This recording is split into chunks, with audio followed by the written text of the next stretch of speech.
quest for power is the driving force of history. Always has been, always will be. Those who fail to recognize this principle are not spared in the grand chess game, but rather are moved and manipulated by forces they do not understand. From the perspective of those who dominate the board, it is obviously preferable to have a population of ignorant pawns than it is to have an array of opponents which are capable of mounting an effective resistance. To that end, it has always been in the interest of the ruling class to cultivate illusions which obscure the true nature of the game. Manufacturing consent.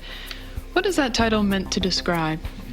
Well, the title is actually borrowed from a book by Walter Lippmann, written back around 1921, in which he described what he called the manufacture of consent as a revolution in the practice of democracy.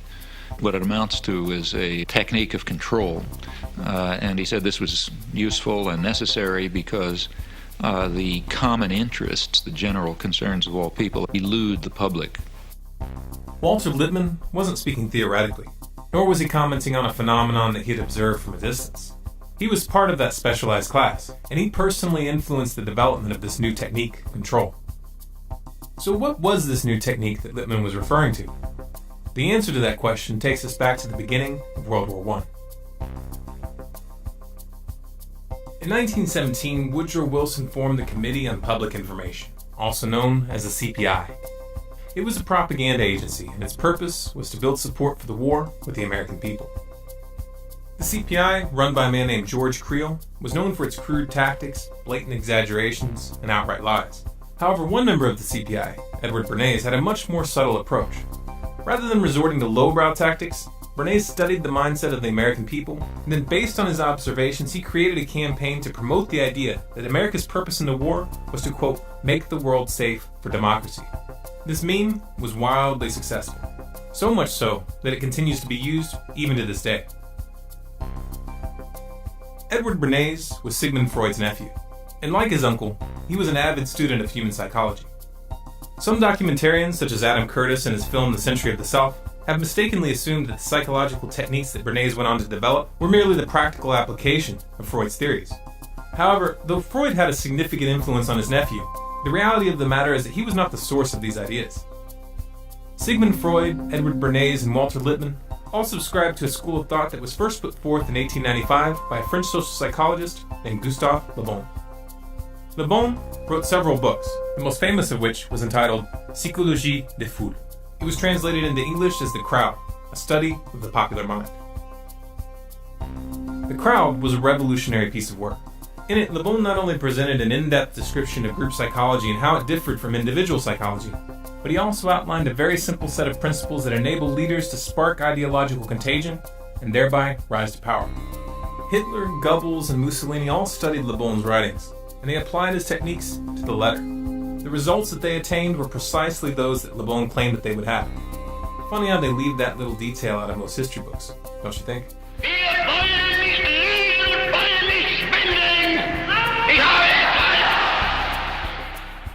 Sigmund Freud's book, Group Psychology and the Analysis of the Ego, was in fact a direct critique of the writings of Gustave Le Bon and William McDougall, which focused on the relationship between individual psychology and group psychology, and explained how human groups can be controlled for long periods of time through the manipulation of group identity, belief systems, and social structures. Edward Bernays studied the writings of Freud, Le Bon, Wilfred Trutter, Walter Lippmann, and many others. He then combined their perspectives and synthesized them into an applied science. The success of his Make the World Safe for Democracy meme during the war, both at home and abroad, planted the seed of an idea in Bernays' mind. Could group psychology tactics be applied during peacetime? When I came back to the United States, I decided that if you could use propaganda for war, you could certainly use it for peace. And propaganda got to be a bad word because of the Germans using it. So what I did was to try to find some other words.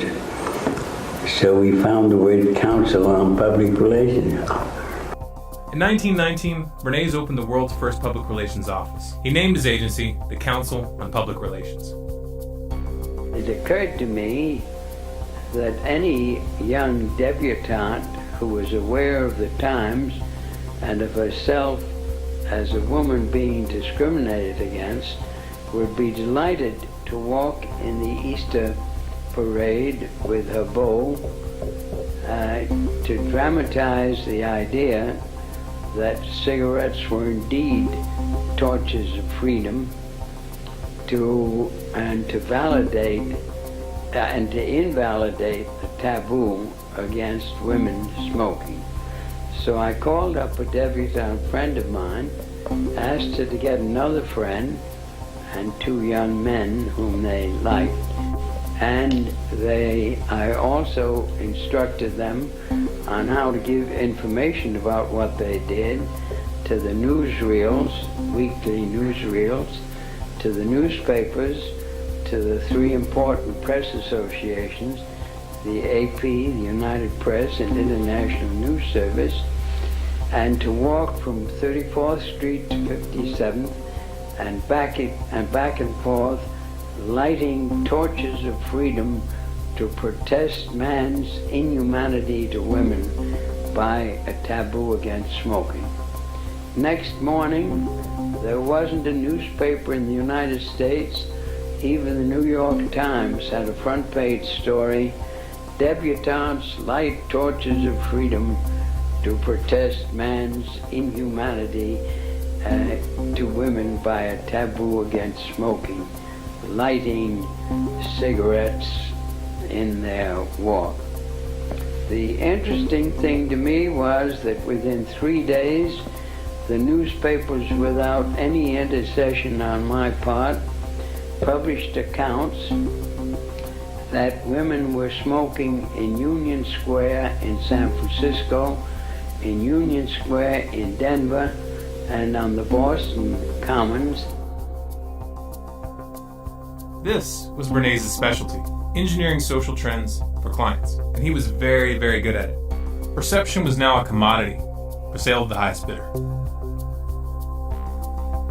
Bernays aided the CIA and United Fruit Company, known today as Chiquita Brands International, in a successful campaign to topple the democratically elected Guatemalan government in 1954. He headed up the public relations campaign to garner support for the fluoridation of municipal water supplies on behalf of the aluminum mining company, Alcoa Incorporated, who was looking for a cheap way to dispose of their industrial waste. And he even helped the company convince the American public to eat heavier breakfast so that they would buy more bacon. What made Bernays so successful was his skill in applying 3 psychological tactics. 1. Creating carefully calculated associations with the subconscious fears and desires of individuals. 2. Influencing opinion leaders and perceived authority figures in order to reach those who follow them. 3. Initiating the contagion of behaviors and ideas through social conformity. Bernays wrote several books promoting these psychological tactics, including Propaganda and Crystallizing Public Opinion. In these books, he specifically encouraged governments and corporations to use his methodology to manipulate public perception. This suggestion did not fall on deaf ears. His techniques worked so well that they were adopted by virtually every sector that sought to influence the public. Media, politics, advertising, even the military. As Walter Lippmann had indicated, it was a revolution. Joseph Goebbels, Hitler's propaganda minister, found Bernays' approach very useful. Bernays acknowledged this fact in his 1965 autobiography entitled Biography of an Idea, where he wrote, "Carl von Wiegand, foreign correspondent of the Hearst newspapers, an old hand at interpreting Europe and just returned from Germany, was telling us about Goebbels and his propaganda plans to consolidate Nazi power. Goebbels had shown Wiegand his propaganda library, the best Wiegand had ever seen. Goebbels, said Wiegand, was using my book Crystallizing Public Opinion as a basis for his destructive campaign against the Jews of Germany. Obviously, the attack on the Jews of Germany was no emotional outburst of the Nazis, but a deliberate, planned campaign." The events that transpired in Nazi Germany stunned the world, and they inspired several prominent psychologists to investigate how populations are convinced to commit atrocities. In the process, they inadvertently established the science behind Le Bon's and Bernays' methods. In 1951, psychologist Solomon Asch set out to study and measure the effects and causes of social conformity and its ability to alter perception. To do so, he ran a series of experiments in which he asked groups of students to participate in what he told them was a vision test. In reality, all but one of the participants in each test were actually actors, each of whom had been prepped to give specific answers at specific times. The subjects were shown a card with a line on it, followed by another card with 3 lines on it, labeled 1, 2, and 3. They were then asked which line in the second card matched the line on the first card in length. The lines were made in such a way that the correct answer was obvious. Each member of the group was asked to give their response one at a time, and the real participant always answered last or next to last. For the first 2 trials, the actors gave the obvious correct answer. However, beginning on the 3rd trial, they would all give the same wrong answer. The goal was to ascertain how many people would conform to the perception of those around them when the group's position contradicted their own senses. The results surprised Ash. He had believed that the majority of participants would not conform and give an answer that was obviously wrong. However, results showed that 37% of people would conform to the crowd consistently, and 75% conformed at least some of the time. Ash was uncertain as to whether this conformity was limited to social compliance, or whether it was actually influencing perception on a neurological level. In 2005, neuroscientist Gregory Burns sought to answer this question.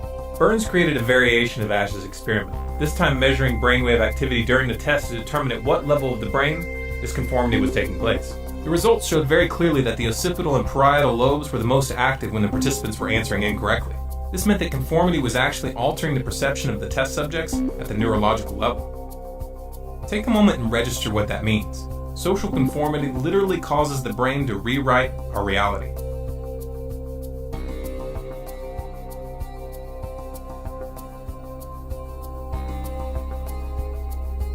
In 1961, Yale University psychologist Stanley Milgram conducted a series of experiments which measured the willingness of individuals to obey authority figures.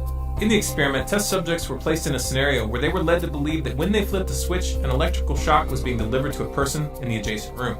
They were then ordered by a man in a white jacket claiming to be the official scientist in charge to ask the person in the next room a series of questions. If they received an incorrect response, they were to punish them by flipping the switch, thereby administering a shock. For example, in the first line it reads, blue, boy, girl, grass, hat. Now after you've read the 4 choices, the learner pushes one of the switches on the board in front of him, and the number he has selected will light up in this box, 1, 2, 3, or 4. Now if he gives the correct answer, you say correct and go on to the next line. The correct answer is underlined and is also indicated in the right margin. Yeah. If he were to indicate the wrong answer, you would say wrong. Then tell him the number of volts you're going to give him. Then give him the punishment. Then read the correct word pair once, and then go on to the next line. As the test progressed, the voltage level was steadily increased, and the screams from the next room became more and more desperate, begging to stop the test and stating multiple times that they had a heart condition. 330 volts. Let me out of here. Let me out of here. My heart's bothering me. Let me out of here. You have no right to hold me here. Let me out. Let me out. Let me out. Excellent. Fast. Let me out. Many of the subjects expressed hesitation about continuing with the experiment upon hearing the person in the other room scream and beg for help. Those that did were informed by the scientists that they had no choice but to continue. No consequences were threatened, yet just this assertion was usually enough to achieve compliance. Under the influence of an apparent authority figure, 50 to 65% of subjects continued administering the shocks even up to the maximum 450-volt shock. They even continued after the person in the other room had stopped screaming, which indicated that they were unconscious or dead. Bird, car, train, plane.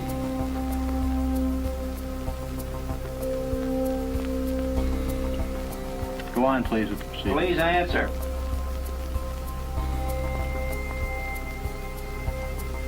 The answer is bird, 345 volts.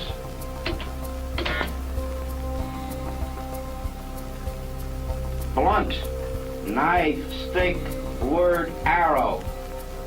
Answer, please. Continue, please. The answer is arrow, 360 volts.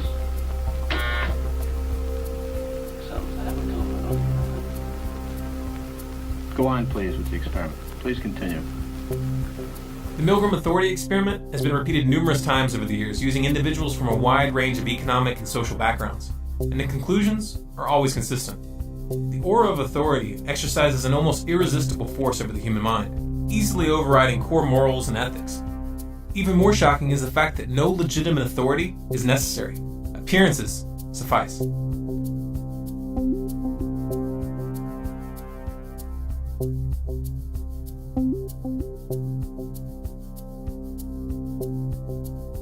The invisible government that Walter Lippmann, Edward Bernays, and Woodrow Wilson had referred to was not just an abstract concept.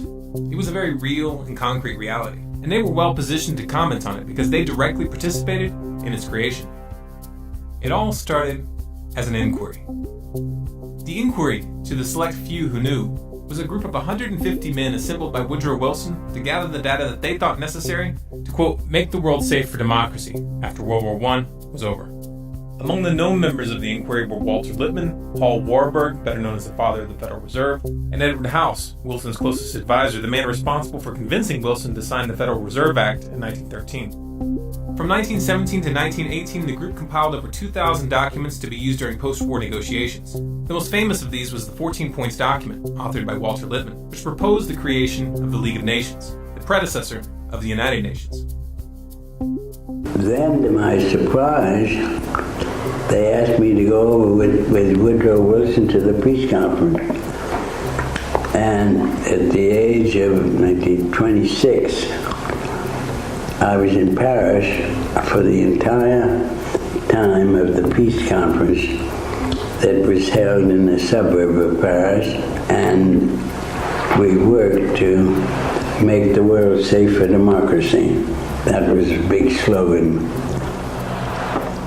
After the Paris Peace Conference in 1919, a portion of the inquiry met at the Hotel Majestic with a number of British diplomats to discuss the forming of a permanent institution. This meeting eventually led to the decision to join forces with a group of high-ranking officers of banking, manufacturing, trading, and finance companies led by Elihu Root, a powerful corporate lawyer who was also a former United States Secretary of War and leading advocate of America's entry into World War I. On July 29, 1921, the merged group filed a certification of incorporation, officially forming the Council on Foreign Relations, also known as the CFR. The CFR went on to build a membership comprised of the world's most powerful business leaders, politicians, and corporations. Among the corporate members are Goldman Sachs, J.P. Morgan, Chevron, Exxon, Shell, BP Oil, General Electric, Raytheon, Lockheed Martin, Northrop Grumman, Boeing, Bloomberg, Rothschilds North America, and DynCorp International. You can find a complete list on the CFR website. It's good to be back at the Council on Foreign Relations. As Pete mentioned, I've been a member for a long time and was actually a director for some period of time. I never mentioned that when I was campaigning for re-election back home in Wyoming. Thank you very much, Richard, and I am delighted to be here in these new headquarters. I have been often to, the mothership in New York City. But it's good to have an outpost of the council right here down the street from the State Department. We get a lot of advice from the council, so this will mean I won't have as far to go to be told what we should be doing and how we should think about the future. John Foster Dulles, Secretary of State under President Eisenhower, is listed as one of the founding members of the CFR on their own website. It was Dulles that convinced Eisenhower to use the CIA to topple the democratically elected Prime Minister of Iran, Mohammad Mossadegh, in 1953. The Shah, the puppet who was installed in his place, was a brutal dictator. He enjoyed full support from the U.S. government until he was overthrown in the Islamic Revolution of 1979. Dulles was also the man behind the 1954 CIA coup in Guatemala, and remember, Bernays ran the propaganda for that operation. The tactic that Bernays chose was to convince the public that the Guatemalan government was backed by the Soviets. Nada menos que John Foster Dulles, que era el secretario. No less a figure than John Foster Dulles, head of the State Department, was part of the firm of lawyers acting for the United Fruit Company. His brother Alan was the head of the CIA. So it didn't take much of an effort on their part to persuade their president, a military man, Mr. Eisenhower, to give them the green light to overthrow Arbenzi's government. Para derrocar al gobierno de Arbenz. U.S. Secretary of State Dulles takes the rostrum to urge united action by the Americas to outlaw international communist intervention in the Western Hemisphere. Bernays' tactic worked, even though the Soviet Union didn't even have diplomatic relations with Guatemala at the time. Я абсолютно убежден в том, что правительство Арбенца The Arbenz government, which had been in power from 1950, didn't enjoy any logistical support from the Soviet Union. We didn't even have diplomatic relations. There was no Soviet mission in Guatemala. Once again, Bernays set a trend, and for the next 40 years, the U.S. government would use the specter of communism to justify invasions and covert operations around the globe. Another member of the CFR, George Bundy, was National Security Advisor under Kennedy and Lyndon B. Johnson. He was also the man responsible for encouraging the escalation of the Vietnam War, a prospect that Kennedy opposed and would not have allowed had he lived. This according to documents written by Bundy himself.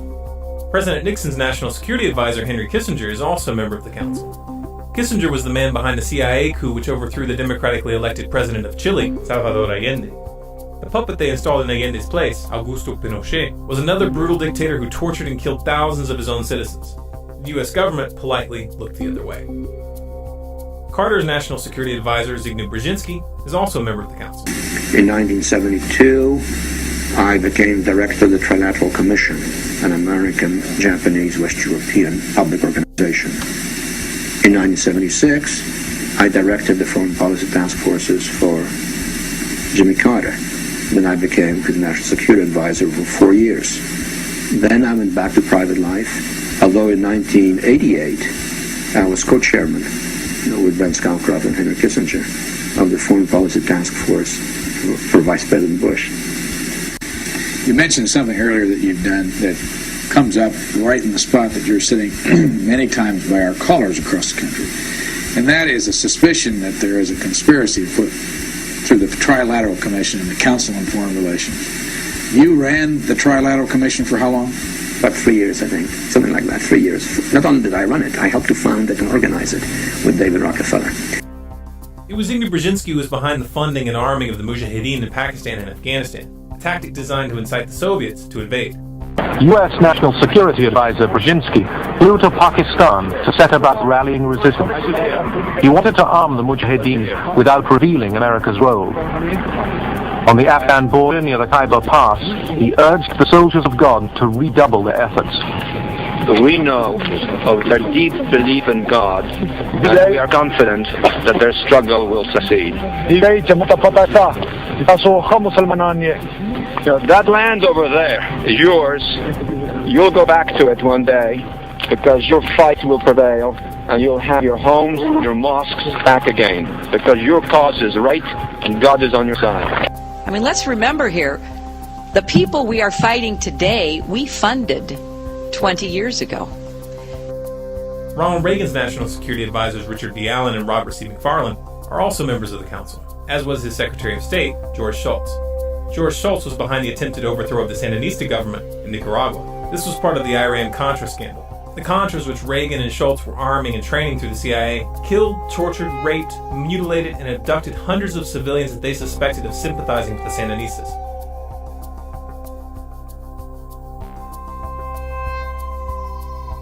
George H.W. Bush was a director of the CFR from 1977 to 1979, and his Secretary of State, James Baker, is a current member. You might remember this clip from 2012 where Baker and Clinton joked about the plan to take out Iran. There will also be many, many side effects, all of them adverse, from an Israeli strike. But at the end of the day, if we don't get it done the way the administration's working on it now, which I totally agree with, then we ought to take them out. Secretary Clinton. Well, we're working hard. We're working hard.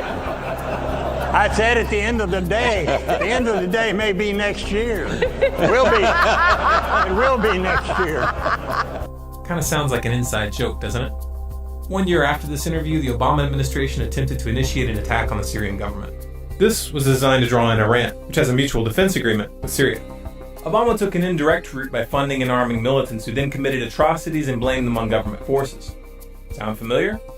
Well, perhaps that's because Zbigniew Brzezinski was Obama's personal mentor. Somebody who has over decades trained some of the most prominent foreign policy specialists, not just in the Democratic Party, but has trained a number who ended up in the Republican Party as well. He is one of our most outstanding scholars, one of our most outstanding thinkers.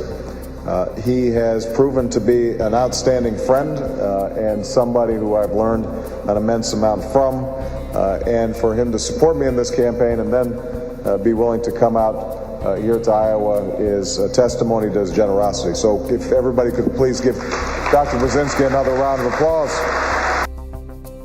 Bill Clinton is also a member of the council. and his Secretary of State, Madeleine Albright, is currently serving on the board of directors. Madeleine Albright was in charge of the sanctions on Iraq that were in place during the entire Clinton administration. We have heard that 500,000 children have died. I mean, that's more children than died in Hiroshima. And you know, is the price worth it? I think this is a very hard choice, but we think the price is worth it.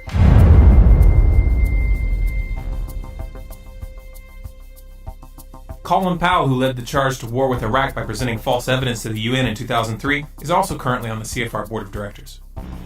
Indeed, the facts and Iraq's behavior show that Saddam Hussein and his regime are concealing their efforts to produce more weapons of mass destruction. My colleagues, every statement I make today is backed up by sources, solid sources. These are not assertions. What we're giving you are facts and conclusions based on solid intelligence. Those weapons of mass destruction got to be somewhere.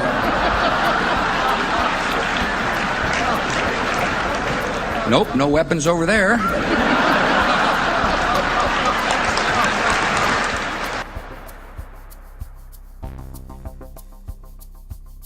George W. Bush's National Security Advisor Stephen Hadley, his Secretary of State Condoleezza Rice, and his Treasury Secretary Henry Paulson are all current members of the CFR. Henry Paulson, former CEO of Goldman Sachs, was the man behind the banker bailouts in 2008. Goldman Sachs, which just happens to be a corporate member of the CFR, was one of the primary beneficiaries of that bailout. Another CFR member, Robert Gates, was Secretary of Defense under both Bush and Obama. Obama's first National Security Advisor, James L. Jones, is a CFR member, as is Obama's second National Security Advisor, Tom DeNillen, his third National Security Advisor, Susan Rice, his second Secretary of Defense, Chuck Hagel, his first Secretary of State, Hillary Clinton, as was his first Secretary of Homeland Security, Janet Napolitano. John Kerry, Obama's second Secretary of State, acknowledged that he was a member of the CFR in a speech given at the Council in 2003, but he's no longer listed on the official roster. In the Senate, Dianne Feinstein is listed as a member, as is John McCain, Joe Lieberman, and former Senator Christopher Dodd. Christopher Dodd is currently the president of the Motion Picture Association of America. In that role, he was the driving force behind the SOPA and PIPA internet bills. 3 out of 6 of the current board members of the Federal Reserve, Daniel Tarullo, Jerome Powell, and Janet Yellen, are all publicly listed as members of the Council. This cozy relationship between the Federal Reserve and the CFR goes back to the very beginning. Paul Warburg was a founder of both organizations, and he held positions in both of them concurrently. He was a director of the Council from its creation in 1921 until his death in 1932, and he served on the Federal Reserve Board from 1921 to 1926. His son, James Warburg, who is also a CFR member, is most famous for the statement he made before the U.S. Senate Committee on Foreign Relations on February 17, 1950, in which he said, "We shall have world government whether we like it or not. The only question is whether world government will be achieved by consent or by conquest." Carroll Quigley was an author and professor of history at Georgetown University. He was also a personal mentor to President Bill Clinton. And then, as a student at Georgetown, I heard that call clarified by a professor named Carroll Quigley. Quigley served as a consultant to the U.S. Department of Defense, the U.S. Navy, and the House Select Committee on Astronomics and Space Exploration. He was not a fringe lunatic by any stretch of the imagination, but was in fact a respected member of the establishment. That's what makes the statements he made in his book Tragedy and Hope so significant. Tragedy and Hope was a dense and highly detailed historical volume which covered world history from 1914, with an emphasis on analyzing the driving forces of civilization. The book was completely uncontroversial, that is until you get to the middle, where he makes the following statement.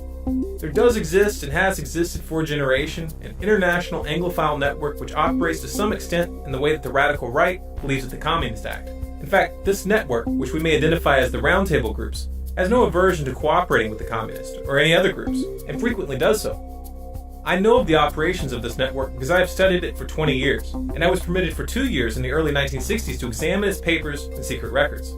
I have no aversion to it or to most of its aims, and have for much of my life been close to it and to many of its instruments.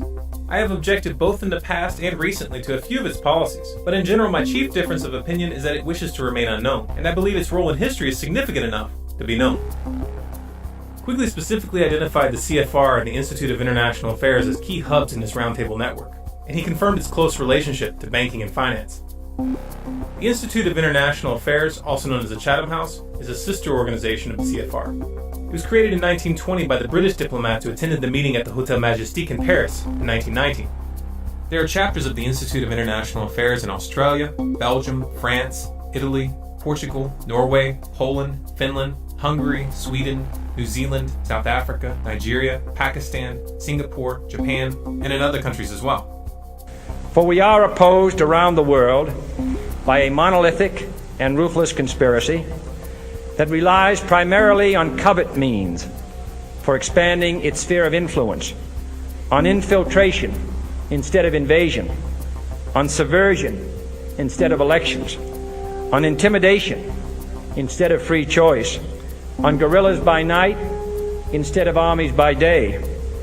It is a system which has conscripted vast human and material resources into the building of a tightly knit, highly efficient machine that combines military, diplomatic, intelligence, economic, scientific, and political operations. Its preparations are concealed, not published. Its mistakes are buried, not headlined. Its dissenters are silenced, not praised. No expenditure is questioned, no rumor is printed, no secret is revealed.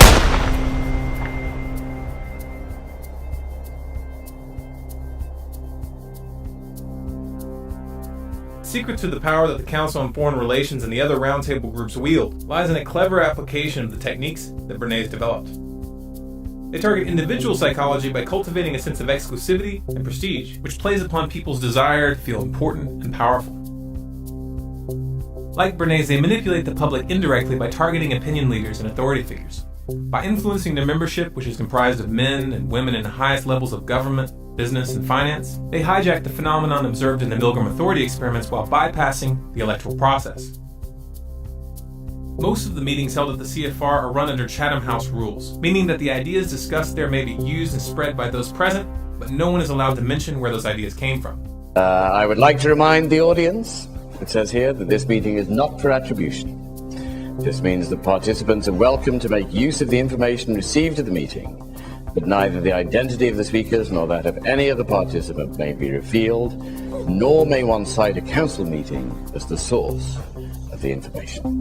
These closed-door discussions and their exclusive membership process work together to engineer the phenomenon demonstrated in the Ash conformity experiments.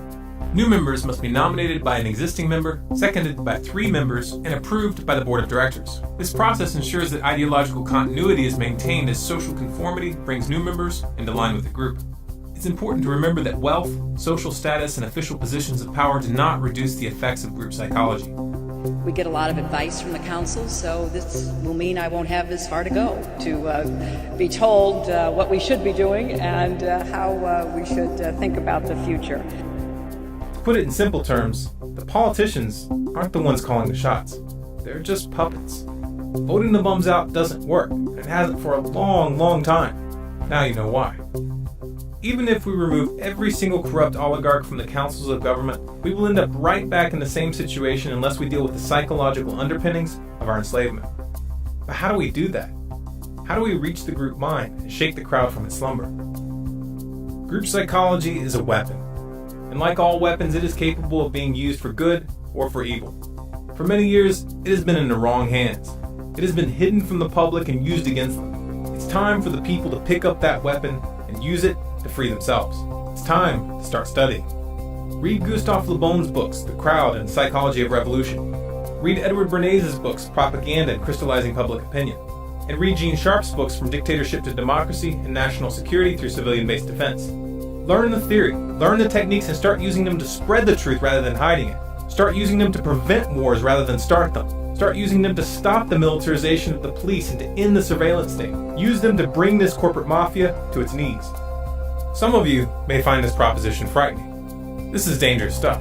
These are ideological M16s with boxes of ammunition. If even a few motivated individuals started using these techniques effectively, it could seriously disrupt the balance of power. But that is exactly what's needed. I challenge you to look around. Look at the state of the world. Look at where these psychopaths are taking us. If you do not feel the imperative to change the course that we are on, then you're not paying attention. So just as I say we aren't going to let any dogs or water hoses turn us around, we aren't going to let any injunction turn us around.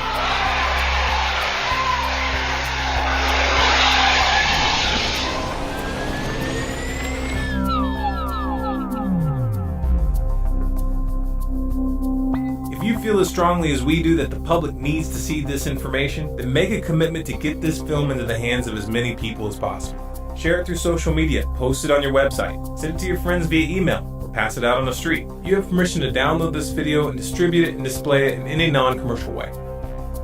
If you want to make sure you catch future videos, be sure to subscribe to Storm Clouds Gathering on YouTube, and click the little gear on the subscribe button to have YouTube send you an email notification of new uploads. Also sign up for email updates on our website, stormcloudsgathering.com, and follow us on Facebook, Twitter, and Google+. Special thanks to everyone who donated on our website over the past year to make this film possible. We really sincerely appreciate your support.